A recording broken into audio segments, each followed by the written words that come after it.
Welcome to Talking About the Tenenbaums. We are here to dig deep into heartbreak and talk about all of the characters and the heartbreaks experienced throughout the movie. Welcome to our podcast. If you haven't watched the movie, or maybe you are wanting to dig deeper into the complex lives of the movie's characters, you've come to the right place. We hope you'll have enjoyed this episode. I'm Jackson. I'm Eliesha. I'm Caroline. And I'm Jordan. Today's episode is sponsored by Professor Adam Diehl, so let's get into it. But before we start, a fun fact about the word Tannenbaum. The word Tannenbaum is a German word meaning Christmas tree, and the Christmas tree was introduced into American Christmas traditions by Prince Albert during the reign of Queen Victoria.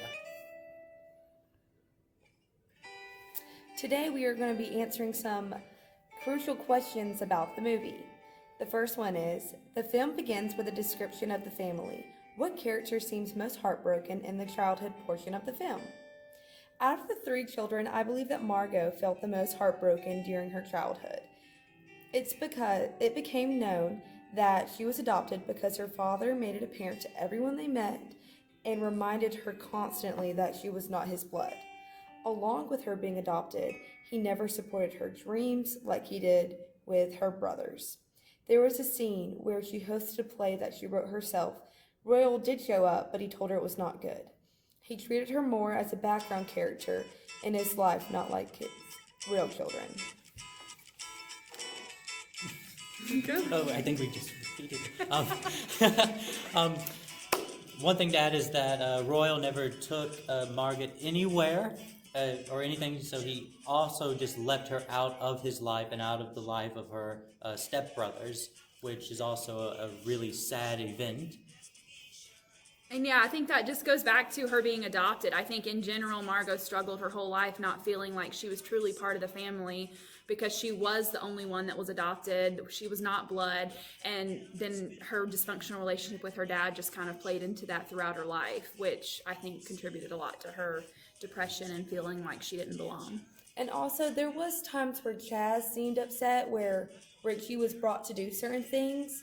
So there was some heartbreak there, but I think it was mainly around Margot because she wasn't really like a child that was supported by her father. Like, you could really tell, like, especially in the scene where he came to her play, like, he looked at her and was like, that was not good. Right. Like, who tells their young child that all of their hard work was nothing? Yeah, exactly. Another thing is that I've realized she's the only daughter. So raising children as a parent, you deal with all these boys, and boys are so much easier in adolescent stage. And then you go with a girl, you don't know how to deal with her problems. You don't know how to deal with her hormones and different things that females are dealing with at that age. So I think that's a crucial role. And also, she doesn't look like any of them. She's blonde. Everybody else is brunette, and they just look all different than her. Yes, and also to really wrap up and show that she felt separated from everyone else, well, she ran away at one point. There was a point where she ran away to go find her real family, and so that showed that she did feel separated from everyone else and kind of abandoned because she was adopted. Yeah. No, I think that's a great point. Okay, so our next question, we're going to discuss the music in the Royal Tenenbaums. From Hey Jude to Christmas Time Is Here, the songs on the soundtrack all play at significant moments for the characters. How do we feel like the music enhances the movie? So I do feel like the entire soundtrack from the Royal Tenenbaums definitely enhances the overall theme to the movie. The musical selections during critical moments in the film help set the mood and enhance the environment surrounding the scenes. For the first example is when Margot gets off the bus and sees Richie again for the first time. The song These Days by Nico begins to play. It's in that moment that everything suddenly moves into slow motion, which really helps give the viewer an idea of how emotional that reunion is. It's more than a sister arriving to pick her brother up. The music and the cinematography in this scene really give the viewer a glimpse of their relationship and what their reunion means to them both.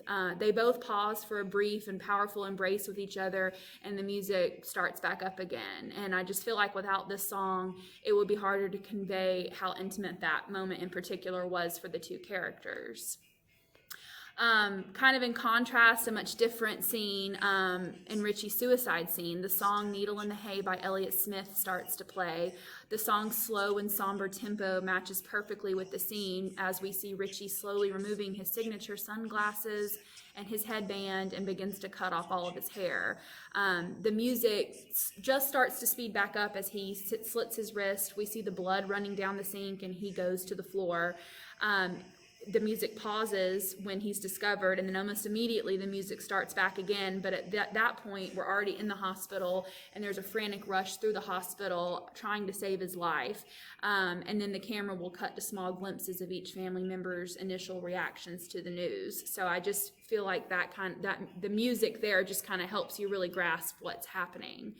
And then, of course, in the final scene of the funeral, none of the characters actually speak, but the camera pans to each character as they view the casket in its final resting place, and then the song Everyone by Van Morrison begins to play, which gives you the sense of conclusion to the story, the movie in general. The song helps give the viewer some closure to the movie and the storylines without ever any words actually being said. And then the characters slowly exit the cemetery as the song continues to play, which just kind of signifies the conclusion of the movie.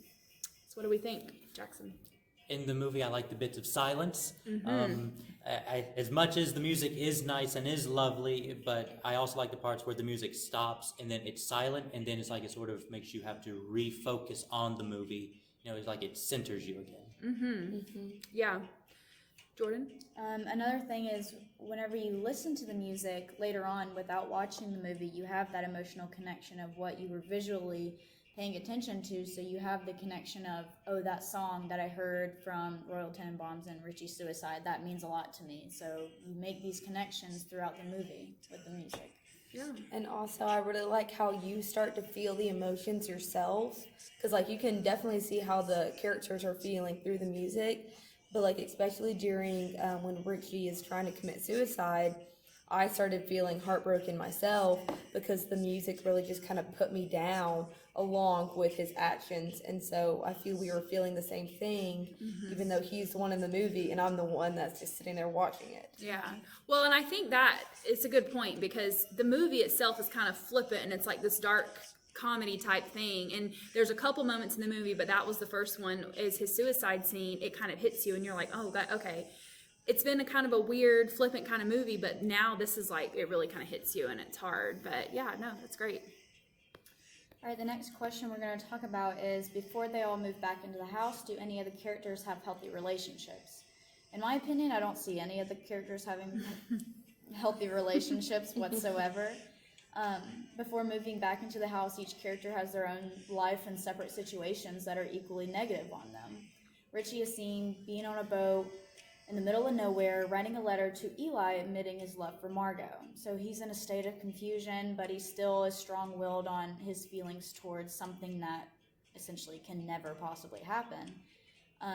As a viewer, we can acknowledge that Richie has attempted to distract himself from depressing thoughts by traveling, but has yet failed to succeed that.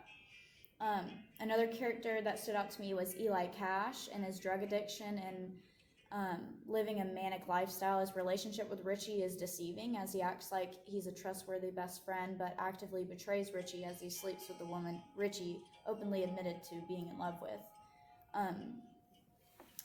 Eli and Richie stood out the most to me for having relationship problems. Another one would be Margot being in a marriage that is boring and nothing of her liking whatsoever. She keeps secrets, not only to her husband, but everybody else she has a relationship with. Her act of adultery is not played out as one would imagine it. When moving into the house, she hooks up with Eli, but does not seem to actually be fazed by it at all, as if love is not in her capability. Although we do see Margot show signs of true love towards the end of the film, she develops a relationship with someone else. She knows that it can ultimately accept her.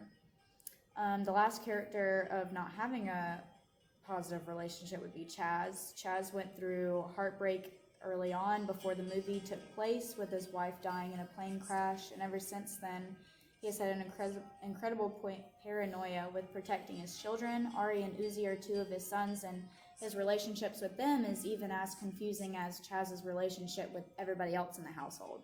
As a father, he wants to do the best for his kids, but it comes to a point where he's doing way too much.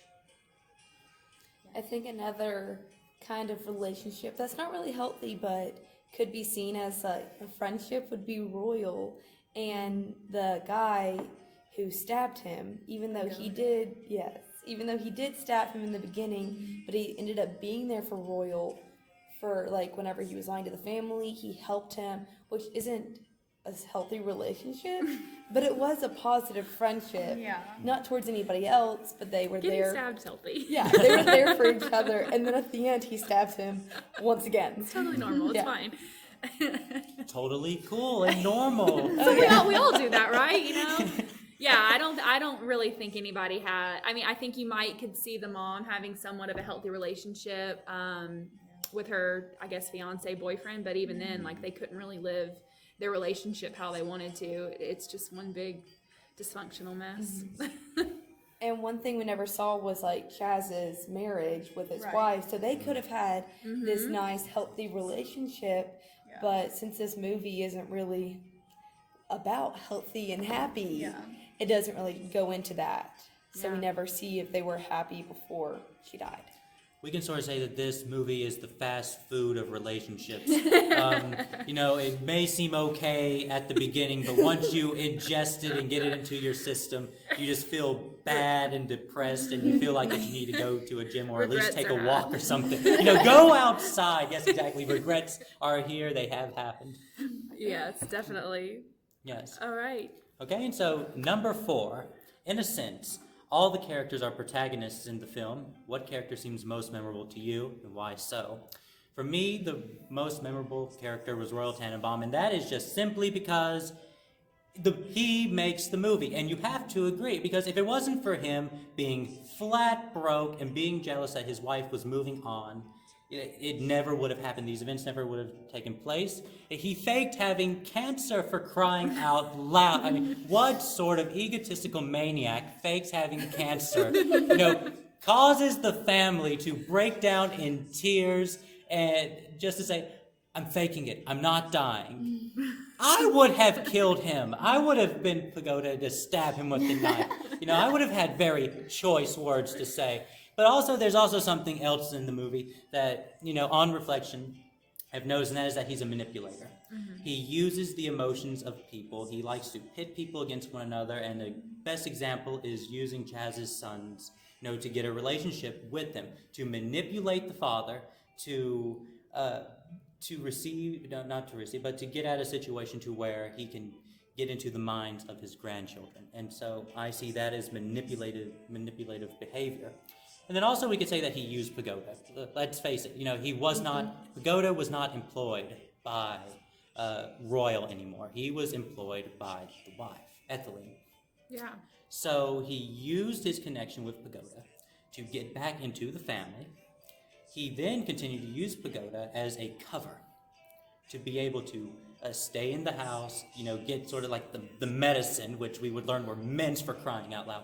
I mean, the whole, you know, it was perfect. It was just sleazy. And so he was a manipulator, and that's all that there is to it. You see, and that money will make you do very interesting things. And then also, he played the victim. I mean, if anyone played the victim, it was him. And we can almost sort of say that he was the person that was least suffering from mental illness, you know, out of them all. But yeah, he was the one playing the victim. It was just sort of crazy. I mean, what do y'all think about this? Or do you disagree and think that there was another character that was more fundamental? I feel like he was kind of the antagonist that kind of drew everybody towards having attention towards all the other protagonists, even though everything he did was negative and everything he did was manipulative and a lie and things like that. But the whole movie wouldn't have been able to be a movie without his deed and his things that he was doing. So in theory, I think he was kind of an antagonist, but everybody grew to accept him as the antagonist, even though he wasn't doing like complete acts of like negative things. But And I really think he is like the main character. The movie's called his name. Yeah. So he definitely is like this big character, and he's the one that brought them together, because if he hadn't faked his cancer and acted like a crazy person, none of them would have came together. None of them would have had their bonding moments and then their other heartbreak experiments, and like the movie really wouldn't have happened if he hadn't acted like a crazy person. Yeah, and I think for me anyway, I mean, obviously he is a pivotal character, but I didn't really connect until the very end. And I think it kind of goes back to when we were talking about heartbreaks. Like, it just kind of hits you at the end when you realize how valuable he is and what he kind of meant to the overall story and how he touched each character. The whole movie, you're kind of like, I'm focusing on whoever's in that scene and whatever storyline's being, portrayed at that moment. But then it's like at the end that it comes full circle and you're just like, wow, like Royal truly is like the character of the story. So, yeah. Yeah. Okay, now time for a quick word from our sponsor. Are you tired of the same boring happy endings? Are you tired of always finding the silver linings from stories? Do you hate kittens, laughing children, or riding off into the sunset? Then we have the perfect solution for you. Take a class with Professor Adam Diehl. Professor Diehl will take that optimistic and hopeful outlook on love and relationships and teach you the truth about the world, what really becomes of the brokenhearted. One of our many satisfied customers says, before this class, I was a happy-go-lucky and always saw the silver lining in life. After taking Professor Diehl's class, I'm struck with the reality and truth in life that we are all doomed for heartbreak. Sign up now and don't delay. There are only a few spots left for this limited time opportunity to truly have your heart crushed into a million pieces. Now we're going to get back to our questions after that amazing word from our sponsors. Yeah, I mean, you better get it now. I mean, that's Exactly. great. Even though the film begins with a very heartbreaking event, Royal and Etheline's divorce, it's not the only heartbreaking thing. What other events break these characters' hearts as the movie progresses? I think after the divorce, there's kind of a tornado of heartbreak. From each character, there's not one character that doesn't have anything happen to them. They all do. Like, we find out that Chaz's wife dies. That's heartbreaking. And then we can go to Richie, who was the successful tennis player. And then he sees that Margot is now with her new husband, and he loses, and he cries on the court. And then Royal starts disowning him, and he's not the favorite son anymore. And then we can go, the kids, they think their dad's dying. Mm-hmm. He tells them he has cancer. They are all so upset, and they decide to all come back home. And then it's heartbreaking to find out their dad isn't dying. He's just dramatic. And then again, Richie finds out all of Margot's past and all of everything she's done, how she smokes, how she's been married to multiple men, how many people she slept with, how she has had a relationship with Eli, his best friend, and then he tries to kill himself, which is, I would say, the biggest heartbreak in the whole movie. And from all of those heartbreaks, there's so many like other small ones, but I think those were the main like big ones that kind of just come at you. I disagree. The biggest heartbreak was when the dog died. That got me. Yeah. You know that a movie is actually the most evil sort of movie. It was terrible. When they killed, and by a car no less, just smashed, crushed in the side of the house. I had to pause the movie. Yeah. I had to get up. I had to walk around for a second. Literal because tears. Yes, they killed the dog. There are no words Like, for why? it. Why did the dog have to die? I don't understand. He survived the plane crash. I know.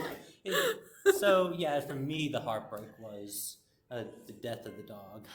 Rest in peace. Well, and I think in this movie, I think what's great about this movie, as weird as it is there's so many different types of heartbreak going on. Mm-hmm. And I think that we can relate to that because everyone, whether it's an active or in the past or in the future, everyone's going to experience heartbreak to some degree. And it might be related to your profession, like you see with Richie's tennis career. It might be a really heartbreaking, like the loss of a family member, a spouse, a parent, a child, anything like that. And so I think what in this movie, you just just have all these varying degrees of heartbreak in there that it might obviously not be the same thing that you're going through, but it gives the viewer a way to somehow relate to at least one of those heartbreaks and kind of how it's dealt with. All right, so our next question is going to be, Richie's suicide attempt is the most obvious demonstration of depression. Do you think other characters are depressed in this film?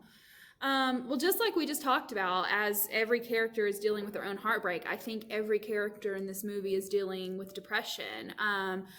I think what is great about this movie is how it showcases depression and the many forms that it can take. Depression looks so different on everyone, and everyone deals with depression differently. We see varying degrees of depression in every character. Obviously, in particular with Richie, he seems isolated and lonely throughout the movie. We see that when he leaves after his breakdown on the tennis court, but then he just kind of leaves and removes himself from everything. I feel like we kind of saw his suicide building throughout the movie, as opposed to maybe some of the others. I guess we could argue some of the other, Margot, we could have maybe seen her committing suicide as well, but I feel like we saw that building with Richie. We see him still wearing his signature tennis headband and his glasses long after his career has been over, which is indicative to just holding on to your past and not wanting to let that go or move forward. And we see the same with the other characters as well. In Chaz, he and his sons all dress the same. Obviously, the loss of his wife has left him heartbroken and depressed. But we see him kind of dealing with it in an unhealthy way because he's constantly keeping his boys close and he's extremely overprotective, for fear of losing them. He's not dealing with the loss or dealing with the depression from losing his wife. He's just keeping his boys right beside him so he doesn't lose them as well. And then just like as we've discussed earlier, Margot just seems to never really fit in with the family, and it's clear even as a child that she was battling with depression, so it's something she's just been dealing with her whole life. She doesn't feel like she's part of the family. She's dealt with disappointing marriages. She's lost Richie, who is the love of her life, and then her tumultuous relationship with her father throughout the movie. I think another character that would add on to that is Eveline, and how all she wants to do is get away from Royal, and she has found this man who actually makes her happy and treats her well, and Royal comes in and is like, I'm staying here, I'm dying of cancer, I'm moving back in, and it just kind of puts a toll on Eveline because she's like, what do I do now? I can't divorce him, he's dying. Mm-hmm. And so she's trying to find happiness by moving on, but she's being pulled back into that old place with Royal where she's kind of stuck. Yeah. I would say another two characters would be Chaz's sons, Ari and Uzi. They don't get to have their own identity by dressing however they want to dress. I feel like they're manipulated in Chaz's idea of how they should be. And at the beginning when they were doing the fire drills, like whenever Chaz would wake them up, they would moan and groan about getting up for another fire drill. Like, it's obviously, Chaz's depression is obviously bringing them down. So I would think in children's lives, the way they're brought up affects the way they're going to live the rest of their life. So I think that is a big part of their lives as well. Well, I say that they're all cuckoo with the exception of Etheline. Etheline was the most calm person in the entire movie. If she had mental illness or depression, she didn't show it. I wouldn't say her fiance, and that's just because he sort of went crazy with insecurity, we can say. Yeah. Because he then started formulating plans of his own, right? Yeah. But so aside from Etheline, they were just crackers. It's all just And when I say crackers, I mean crazy, loony. Yes. Loony. Sorry, British terms sometimes get Americans in trouble. I think with Henry, I feel like he's already coped with his depression because he stated that his wife died of cancer. Yeah. Yes. Yeah. So I feel like he's already healed from that, but he's obviously still going on with life, so other things come up. But I just feel like he's probably the lesser of depressed of everybody else. And Pagoda, which you can't really read Pagoda. I feel like he's kind of the comic relief and everything. Just how funny he is, but he could be miserable the whole time. He could hate Royal, and they must be dragging him along. Well, people use humor to cope with depression too. So. Yeah. But one thing that I will say is that he hasn't really shed his Indian identity, though. I mean, there was this one scene in the movie where he was laying back in something, and he was reading something. Remember the little pamphlet? It was in Hindi. Yeah. So. And the music was Hindi that was playing during. Yeah. Right. So he too is also stuck in the past. Yeah. So Yeah, so he was on the elbow of nostalgia, if you will. Yes, yeah, definitely. All right, the next question we're going to talk about is seeing overlaps between this film and any other works we've discussed this semester. In my opinion, I think it relates to Amy Winehouse a lot because Eli would refer to her drug addiction and her ways of coping with depression with drugs. I would think Richie and Margot's relationship would hint towards Amy and Blake's relationship because they love each other, but it's kind of like they're doomed to be together. So they essentially can never be together, not just because they're brother and sister, but because they're toxic people. Another person I would relate Amy to would be Margot. I feel like she keeps a lot of secrets, and she kept a lot away from her parents and things like that just because she didn't want to deal with it. She didn't want to have to tell them, I have a manic problem with drugs and alcohol. She'd rather push it to the side and deal with it later, which essentially hurt her in the end. Another character I would say possibly Chaz with reliving the past. I felt like she never could get over anything, so she kept reliving it and trying to recope with it, and it never really worked out. But yeah, anybody have any other opinions? No, I think that's an excellent comparison. I think you can take parts of each of Amy's songs and find different parts of the movie where that can relate to. And you can also see it as like a lot of, especially with like Margot, she uses her plays as a form of art and a way to kind of, where she, at the end she had that one play that was kind of to express some feelings, where all of Amy's songs are very emotional and are very transparent towards how she is feeling with different relationships. Or I don't know if it was in the documentary or not, but there was a clip of her at one of her last performances where she was intensely intoxicated. And I feel like that kind of sheds light on Richie's meltdown in the middle of the tennis match. Was kind of, they were doing what they loved, but something had happened mentally that destroyed that moment for them. That was a really big performance for her, that she got booed off the stage. Right. And essentially Richie got shunned for doing all of that. Right, yeah. I totally agree with everything. And it's just, yes, Amy Winehouse and Back to Black, that album fits the whole thing. The whole kit and caboodle. All right. Okay, well, number 8, Wes Anderson's movies can be hard to describe. How would you describe this movie if you were recommending it to a friend or family member? It's weird. It is a weird movie. In sort of some ways, it's reminiscent of Mrs. Dalloway and how you jump from person to person, perspective to perspective. Except in this case, you can actually understand what's happening. Yes. Then you can separate between what's in the mind and what's actually happening. You know, as I made in my notes, is a flurry of discombobulation. Yes. So you would recommend it to somebody? Or Let's would you see. know? Now, I would recommend it to a very special sort of person. The sort of person that enjoys insanity, chaos, all wrapped around in a in like a band of professionality. That is how I would. That sort of. It's not an everyone sort of movie. It's not a movie that you want to go flying off the handlebars and say, it's the best movie ever, ringing bells, dun dun dun dun. You know, you have to watch. No, this is like a sort of movie that you would recommend to that one friend that you sort of leave off in the corner.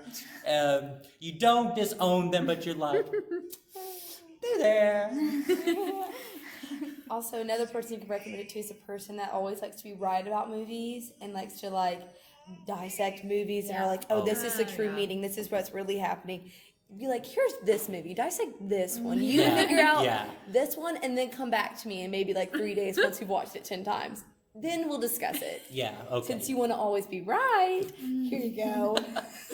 Yeah, I don't, like, how do you even describe this? So I watched it with my boyfriend, and we both heard of the movie, but we had never watched it. And it was like the beginning, I would say maybe the first 20, 30 minutes.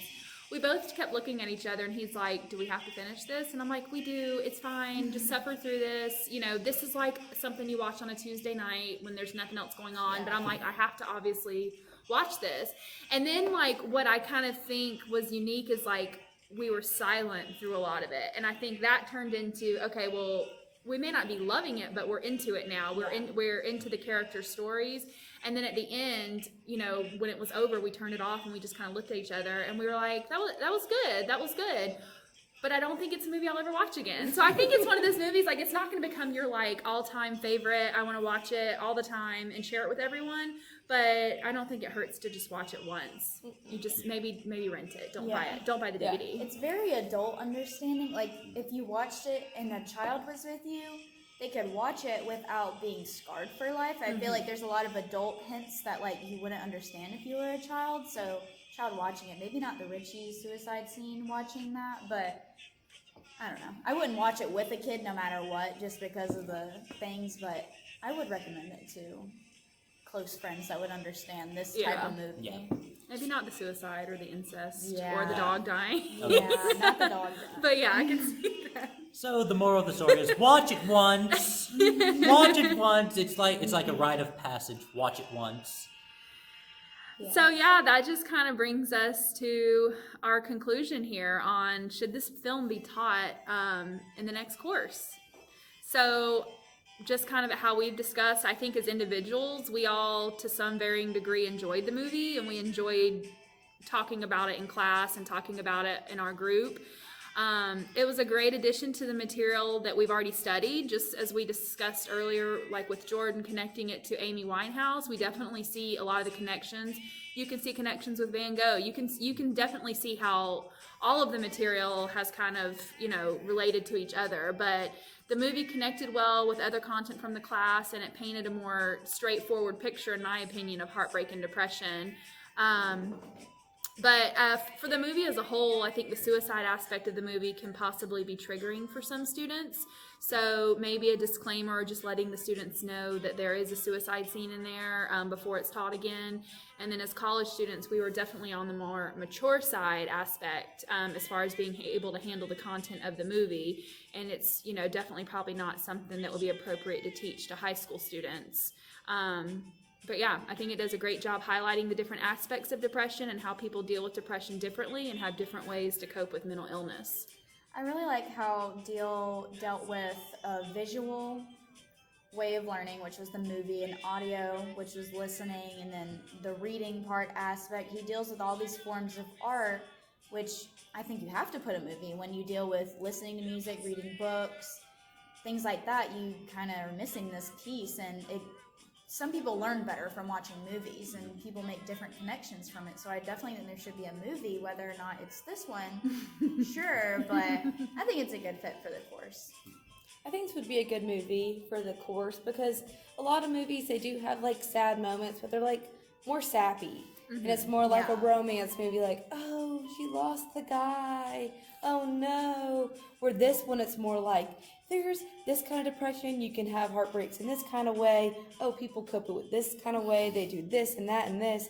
So it gives a whole variety of all the different kind of heartbreaks that we saw throughout our whole class. Yeah. Definitely more real with the whole incest part. It's not, there's not a lot. I mean, not technically incest, but it's still icky. Like, Yeah, I it's don't want to make out with my stepbrother. Something you question. You don't see it in other movies because it's very frowned upon, but having it in here, it's kind of like, well, I mean, it's not that bad, but it's still something you shouldn't do. But yeah. No, I think the movie takes on that kind of dark humor, but then mixes it in with depression. And even though the storylines, to us anyway, are like super extreme, it's still, I feel like there's some storyline somewhere in that movie that everybody can somewhat connect to, you know? I mean, no, maybe you never wanted to make out with your brother, but maybe there was a person in your life that you wanted, but then you just ultimately knew that would never work. So I just feel like it does allow for that, which, you know, I think is helpful. Yeah. Dare we say it's a movie that everyone can universally relate to? Are we saying that? Are we saying that? And that's what it sort of sounds like we're Gosh. saying. Everyone could somehow relate to this movie. It's almost like Professor Diehl knows what he's doing, and he knew what he was doing when he picked this movie. So, yeah, in conclusion, we're wishy-washy about the whole thing, but, you know. Yes. As a collective, we have no idea what we're doing. Or what we recommend. How about that? Yeah. Either way, it's been fun. It's been fun. So, Yes. well, guys, I think this is probably it for the podcast then. Yes, we'd like to thank our sponsor one more time, Adam Diehl. Definitely. Remember, take his class if you really just want to. Kick kittens. Yes, kick kittens. Kick kittens. No and more just, happy just take that frown or take your smile and turn it into a frown. That's what you got to do there. So, Reality. All right. Well, thanks for listening to our podcast, and keep the heartbreaks coming, I guess. Peace.